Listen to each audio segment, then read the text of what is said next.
চৰকাৰৰ চাকৰিখিনিত আমি অসমীয়া লৰাই যাতে পায় আমি তাৰ ব্যৱস্থা কৰিব লাগে, যাতে তাত আৰু কোনো ধৰণৰ বাহিৰৰ পৰা মানুহ আহিব নোৱাৰে।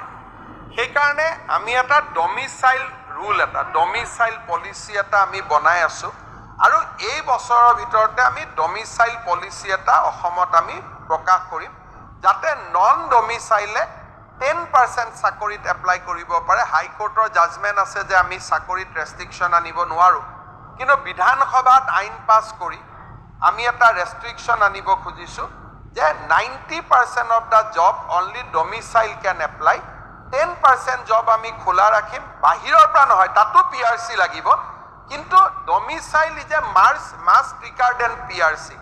আজি হৈছে PRC থাকিলেই চব এপ্লাই কৰিব পাৰে, অসমত 2 বছৰ আহি থাকিলে PRC পাব পাৰে। গতিকে PRC 100%